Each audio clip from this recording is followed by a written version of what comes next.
Seperti yang kita ketahui bahwa Khalifah Umar bin Khattab ini adalah khalifah pengganti dari sahabat Rasulullah SAW, Abu Bakar Ash-Shiddiq. Jadi sepeninggal Abu Bakar Ash-Shiddiq beberapa bulan kemudian, estafet kepemimpinan untuk memimpin umat Islam dilanjutkan oleh Khalifah Umar bin Khattab.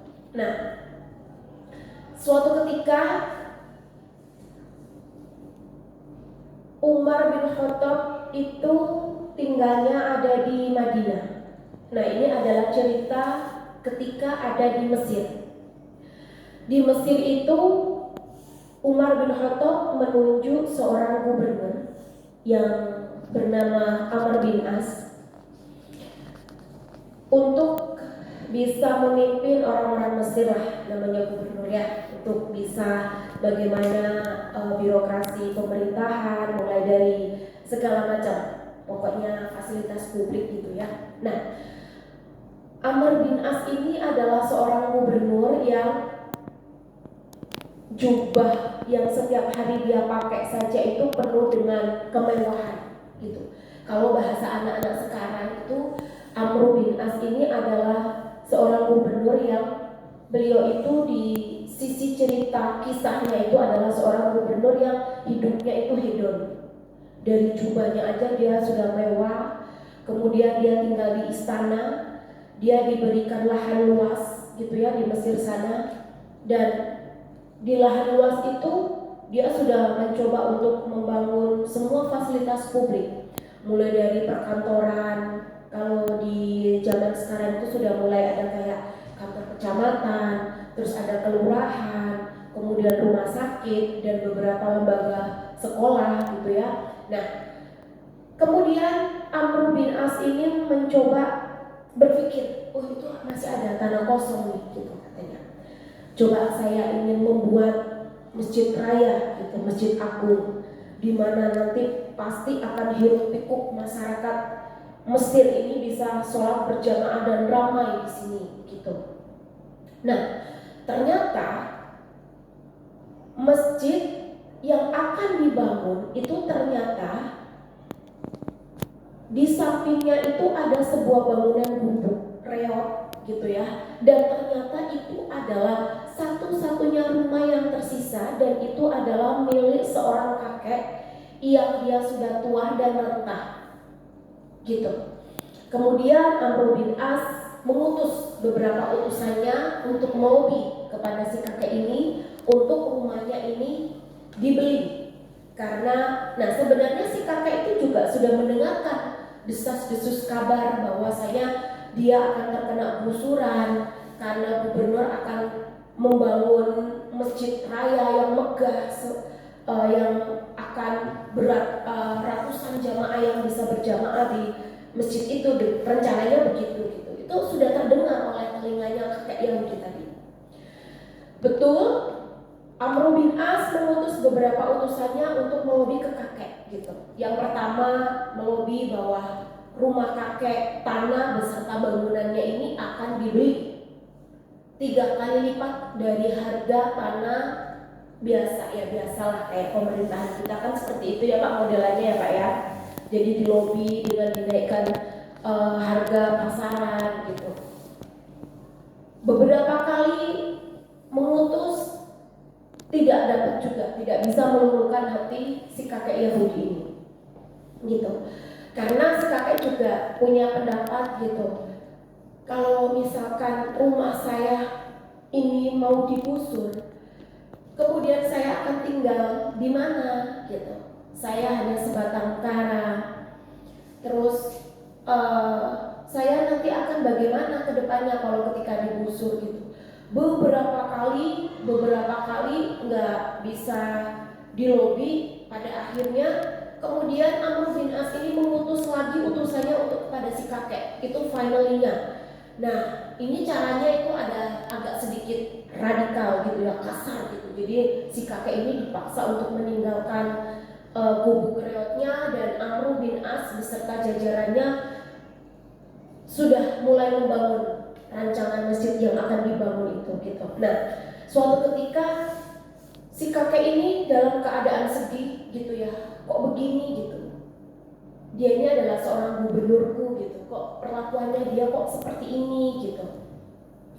Kemudian dia berinisiatif atau berencana untuk menemui Umar bin Khattab dengan segala macam cara. Kemudian perjalanan dari Mesir ke Madinah untuk menemui Umar bin Khattab. Nah, Bapak Ibu, pada saat itu di dalam sejarah manapun itu tuh banyak menceritakan bahwa misalkan ya, saat ini contoh, oh presiden kita itu Pak Jokowi gitu. Nah, di pelosok-pelosok sana itu tahu bahwa presiden kita itu Pak Jokowi, tapi mungkin fisiknya, bagaimana bentuk wajahnya itu tidak tahu gitu. Orang-orang yang ada di suku dalam dan lain sebagainya, orang-orang pedesaan itu tidak tahu. Nah, sama kisah ini juga dialami oleh kakek Yahudi ini ketika perjalanan dari Mesir ke Madinah.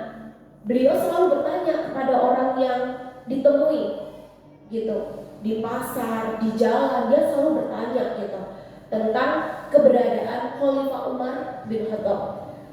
Orang-orang juga tahu bahwa pemimpinnya dia adalah Umar bin Khattab. Nah, para penduduk ini memberitahu, oh beliau ada di Madinah, jalan Madinah itu ke sini. Setelah itu coba kakek ke arah sini. Nah, hanya sebatas kayak mata angin saja dia menunjukkan. Nah, singkat cerita, suatu hari ketika kakek itu hampir mau bertemu dengan Khalifah Umar, kakek itu di pasar dulu bertanya gitu, di mana ini keberadaan rumahnya Khalifah Umar bin Khattab gitu.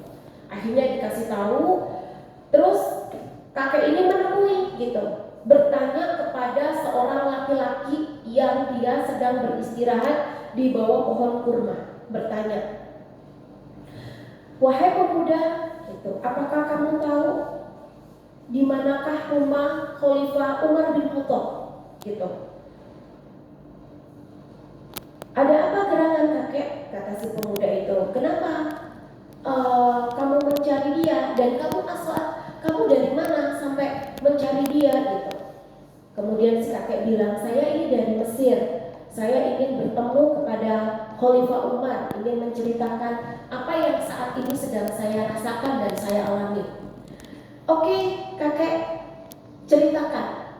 Gitu ya, singkat cerita, dialognya mereka, Khalifah Umar bin Khattab bilang, ceritakan kepadaku, kakek, apa yang saat ini kamu alami sampai kamu rela jauh-jauh jalan untuk menemui Khalifah Umar bin Khattab itu kenapa gitu. Kemudian si kakek bilang, bercerita bahwa di Mesir itu gubernur saya bernama Amr bin As seenaknya gitu, bahasanya tuh seenaknya saja memperlakukan saya gitu. Dia intinya tidak manusiawi gitu, Saya ingin bertemu dengan Khalifah Umar, ingin menceritakan apa yang aku alami gitu. Tapi saya sebenarnya takut bertemu dengan Khalifah Umar. Karena apa? Gubernurnya saja sudah istananya mewah, bajunya bagus. Saya yakin di atas gubernur itu juga jauh akan lebih mewah. Tapi tidak apa-apa gitu. Saya ingin bertemu dengan khalifah tersebut. Saya ingin menceritakan, saya ingin minta keadilan kepada dia tentang apa yang aku alami gitu.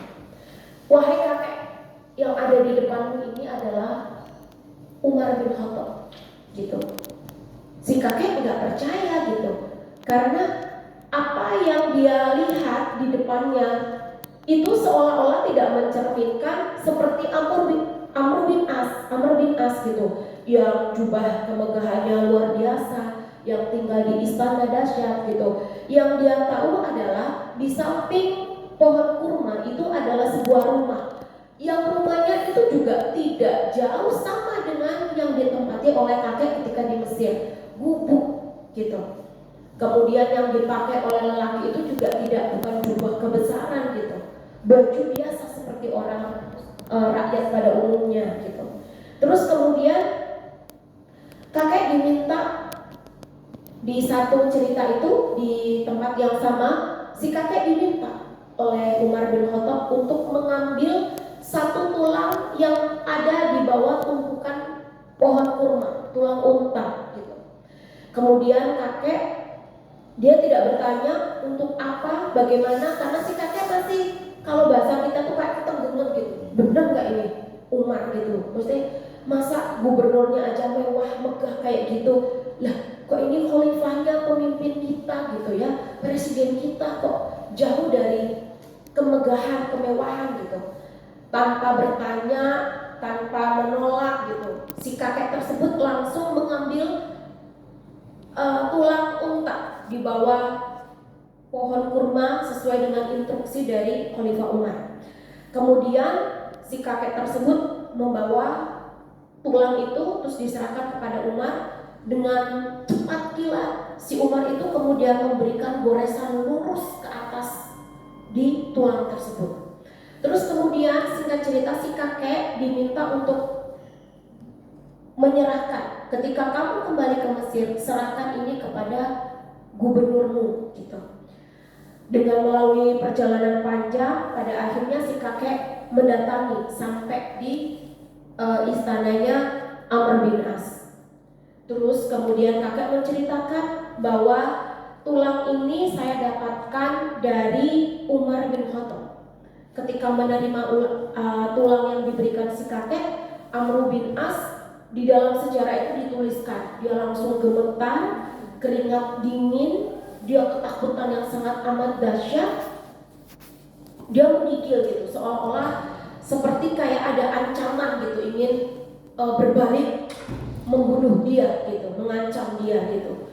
Kemudian si kakek bertanya, si kakek itu sebenarnya dari Umar bin Khattab meminta si kakek mengambil tulang, kemudian dengan cepat Khalifah Umar itu memberikan goresan lurus di tulang itu, dan kakek disuruh kembali ke rumah ke Mesir dan disuruh menghadap ke Amr bin As. Itu sebenarnya masih banyak sekali pertanyaan-pertanyaan yang ada di benaknya si kakek. Nah, ketika kakek itu melihat bahwa Amr bin As kok tidak seperti yang dia lihat, kayak biasanya, dia kan biasanya petentang-petenteng gitu ya, tumeh dari pemimpin jadi dia seenaknya gitu kan bahasanya ya. Nah, kok saat itu ketika Khalifah Umar hanya memberikan tulang dengan goresan pisau yang lurus ke atas gitu, Amr bin As merasa ketakutan. Terus kemudian si kakek bertanya, wahai gubernurku, ini sebenarnya ada apa gitu? Di tulang ini sebenarnya ada apa? Sampai kemudian kamu menunjukkan wajah yang tidak biasanya kamu tunjukkan kepada rakyat-rakyat yang biasanya kamu memimpin gitu. Kemudian Amr bin As memberikan penjelasan, wahai kakek, ini adalah sebuah tulang yang busuk, dan nanti juga kita akan seperti ini. Kita meninggal, kemudian kita hanya menjadi tulang dan kita busuk gitu. Kenapa Khalifah Umar itu kemudian menggariskan tulang ini ke atas? Karena kita harus kembali lagi. Saya sebagai seorang khalifah tidak boleh berbuat yang tidak adil, meskipun kakek adalah seorang Yahudi gitu. Nah, sebenarnya yang ditakutkan oleh kakek ketika mau bertemu dengan Umar itu adalah satu, apa iya Umar mau menerimaku? Kan aku ini seorang kakek tua renta dan aku pun seorang Yahudi gitu. Yakin pasti Khalifah Umar tidak akan mau menerimaku gitu. Karena saat itu kan mayoritas banyak yang Muslim gitu. Tapi ternyata apa yang menjadi sangkaan kakek tadi itu tidak terjadi, malah justru sebaliknya gitu kan. Lah terus kemudian Amr bin As juga menjelaskan bahwa kita sebagai seorang penguasa atau sebagai seorang pemimpin itu harus adil, harus berbuat adil kepada siapapun gitu. Tidak lantas kita punya keinginan ini, keinginan itu, kemudian kita menghalalkan segala cara Seperti saya ingin di depan istana saya itu terbangun masjid yang gede, terbangun masjid yang megah, yang luas, sehingga ratusan ribu orang bisa berjamaah. Tetapi dengan keinginan saya seperti itu, ternyata ada hal yang zalim yang aku lakukan.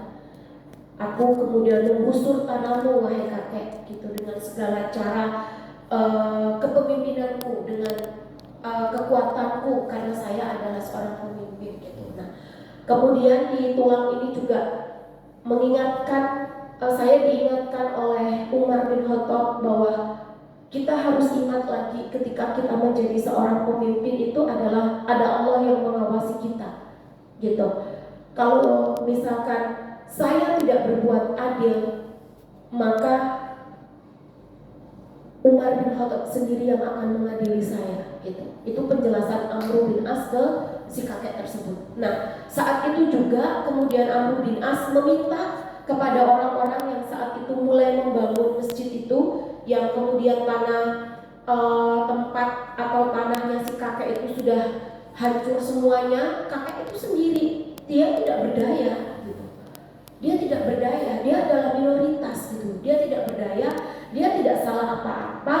Dia hanya seorang Yahudi yang karena seorang pemimpinnya ingin membangun masjid yang megah, gitu ya, kemudian dia digusur, gitu. Nah, saat itu juga Bapak Ibu, di dalam cerita itu dikisahkan bahwa kakek kemudian sadar, gitu, Masya Allah, ternyata Islam itu dahsyat, luar biasa, gitu, lembut. Islam itu cara memberikan nasihat kepada siapapun itu lembut, gitu. Dengan kisah yang aku alami, kemudian Umar bin Khattab menggoreskan pisau di tulangnya itu, gitu, bahwa ya keadilan itu harus ditegakkan yang seadil-adilnya, gitu, kepada siapapun. Bukan lantas kemudian kita menjadi seorang pemimpin atau kita diamanai menjadi seorang yang untuk mengatur lah kalau bahasa sekarang, terus kemudian kita tuh seenak-enaknya hati kita, gitu, semau-maunya kita, tanpa memperhatikan perasaan, tanpa memperhatikan satu dan lain hal, gitu. Nah, itu Bapak dan Ibu yang hari ini bisa saya sampaikan sepenggal cerita keadilan Khalifah Umar bin Khattab dengan seorang kakek wanita dari golongan Yahudi. Kita tidak melihat agamanya apa, kemudian dia dari golongan apa, gitu ya. Kalau misalkan ia tidak berbuat salah, dia tidak melanggar apapun, gitu ya, terus kemudian hanya keinginan kita, kemudian kita tidak mengindahkan hak-haknya dia, itu kan tidak benar, gitu. Nah, ini adalah sepenggal cerita yang saya sendiri juga mengambil hikmah dari cerita itu. Ternyata Masya Allah, cerita terdahulu itu tidak hanya sekedar sebuah kisah yang hanya kita baca, tapi di dalam itu syarat akan maknanya untuk kita yang hidup pada zaman modern ini. Jadi lebih-lebih kita menjadi seorang pemimpin, gitu. Sekarang itu kan menjadi seorang pemimpin itu kan tidak hanya sekedar laki-laki, gitu. Emang iya ya Pak, maksudnya tuh ar-rijalu qawwamuna 'alan nisa, kan begitu ya Pak, bahwa laki-laki itu pemimpin untuk wanita, kan begitu ya, gitu. Tapi kan makna dari itu kan makna tekstual, makna dari Al-Qur'annya kan begitu. Tapi kan kemudian ada kajian-kajian bahwa kan sekarang seorang pemimpin itu kan tidak hanya sekedar laki-laki, perempuan juga sudah bisa menjadi seorang pemimpin. Nah, ini adalah nasihat untuk kita semua, gitu, bahwa dari cerita ini ketika kita menjadi seorang pemimpin, kita juga harus bisa melihat berbagai macam sisi, memutuskan segala sesuatu itu. Kita juga tidak boleh kemudian tidak mengindahkan atau tidak memperhatikan perasaan-perasaan orang atau perasaan-perasaan yang lainnya. Tetap kita harus bisa memperhatikan semuanya, gitu. Karena Masya Allah, memang menjadi seorang pemimpin itu tidak hanya sekedar di dunia saja. Karena hidup itu tidak untuk 2 hari ini, hidup itu tidak untuk 1 minggu ke depan, hidup ini itu tidak untuk 1 tahun ke depan. Lebih-lebih ketika kita diamanai menjadi seorang pemimpin, itu nanti tanggung jawabnya adalah dunia akhirat. Kita tidak akan pernah tahu doa-doa orang mana yang pernah kita sakiti dengan tidak sengaja, kemudian dia berdoa yang tidak enak, itu kan wallahu a'lam bishawab gitu ya. Nah, Bapak Ibu, semoga apa yang saya ceritakan, kisah bercerita, mendongeng gitu ya, bisa kita ambil hikmah di balik ini. Dan saya minta maaf jika saat bercerita gitu ya tidak sama